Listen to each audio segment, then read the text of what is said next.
আল্লাহ তাআলার ছোট একটা সিফাতি নাম পাঠ করে আপনি যে কোনো ব্যক্তিকে আপনার প্রিয় করতে পারবেন, যে কোনো ব্যক্তিকে আপনার বাধ্য করতে পারবেন। আসসালামু আলাইকুম রহমতুল্লাহ। সম্মানিত দর্শক, আশা করছি আল্লাহর অশেষ রহমতে সবাই ভালো আছেন, সুস্থ আছেন। প্রিয় দর্শক, এই চ্যানেলের পক্ষ থেকে আপনাদের সবাইকে জানাই আন্তরিক শুভেচ্ছা এবং অভিনন্দন। আজকের এই ভিডিওতে আলোচনা করব আল্লাহ তাআলার ছোট একটা সিফাতি নাম পাঠ করে আপনি যে কোনো ব্যক্তিকে আপনার প্রিয় করতে পারবেন, যে কোনো ব্যক্তিকে আপনার বাধ্য করতে পারবেন, আপনার প্রতি আকৃষ্ট করতে পারবেন। স্বামী স্ত্রীর মধ্যে যদি অমিল থাকে অথবা স্বামী স্ত্রীর মধ্যে ঝগড়া বিবাদ থাকে, একজন আরেকজনের কথা না শুনে তারাও এই আমলটা করে দুজনের মধ্যে ভালো সম্পর্কের লেনদেন করতে পারবেন ইনশাআল্লাহ। প্রিয় দর্শক, কিভাবে আমল করবেন বিস্তারিত বলবো, ধৈর্য সহকারে ভিডিওটা সম্পূর্ণ শেষ পর্যন্ত দেখুন।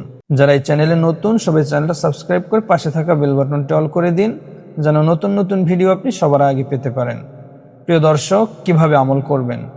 আমল করার আগে প্রথমেই আপনাকে পবিত্র হতে হবে। পবিত্র অবস্থায় পবিত্র একটি স্থানে বসার পরে প্রথমেই 3 বার ইস্তেগফার পাঠ করে নেবেন। এভাবে আস্তাগফিরুল্লাহ, আস্তাগফিরুল্লাহ, আস্তাগফিরুল্লাহ। 3 বার ইস্তেগফার পাঠ করা হয়ে গেলে 3 বার দুরূদ ইব্রাহিম পাঠ করবেন, যে দুরূদ শরীফটা আমরা নামাজের মধ্যে পড়ে থাকি। আল্লাহুম্মা সাল্লি আলা মুহাম্মাদিন ওয়া আলা আলি মুহাম্মাদ কামা সাল্লাইতা আলা ইব্রাহিম ওয়া আলা আলি ইব্রাহিম ইন্নাকা হামিদুম মাজিদ। আল্লাহুম্মা বারিক আলা মুহাম্মাদিন ওয়া আলা আলি মুহাম্মাদ কামা বারাকতা আলা ইব্রাহিম ওয়া আলা আলি ইব্রাহিম ইন্নাকা হামিদুম মাজিদ। এভাবে সহিশুদ্ধভাবে 3 বার দুরূদ ইব্রাহিম পাঠ করবেন। 3 বার দুরূদ শরীফ পাঠ করা হয়ে গেলে 101 বার পাঠ করবেন আল্লাহ তাআলার এই সিফাতি নামটা হচ্ছে ইয়া ওয়াদুদু, ইয়া ওয়াদুদু, ইয়া ওয়াদুদু, ইয়া ওয়াদুদু।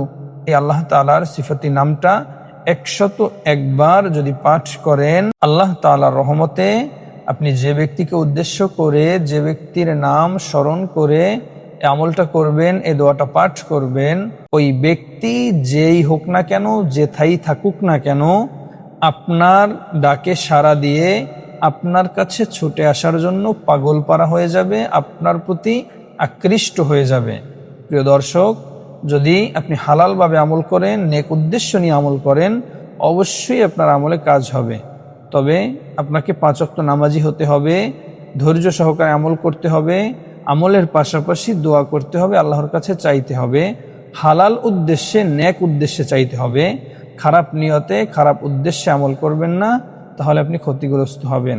অথবা আপনার আমলের জন্য যদি কারো কোনো ক্ষতি হয়, কারো পরিবারের সমস্যা হয়, সেজন্য আপনি ক্ষতিগ্রস্ত হবেন।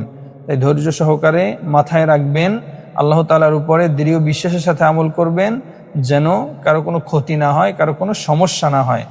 অবশ্যই আপনি আল্লাহ তাআলার উপরে ছেড়ে দিবেন যে হে আল্লাহ, ওই ব্যক্তি যদি আমার জন্য কল্যাণকর হয় তাহলে আপনি আমাকে দেন, আর যদি অকল্যাণ হয় তাহলে আপনি আমার কাছ থেকে ফিরিয়ে নেন। এভাবে আল্লাহ তাআলার উপরে ছেড়ে দিবেন। আল্লাহ তাআলা যদি ভালো চান তাহলে অবশ্যই ওই ব্যক্তিকে আপনার কাছে এনে দিবেন, আর যদি ভালো না চান তাহলে এনে দিবেন না। সেজন্য কেউ ধৈর্য হারা হবেন না, ধৈর্য ধরবেন ইনশাআল্লাহ। আল্লাহ তাআলা যেটা ভালো চান সেটাই করবেন।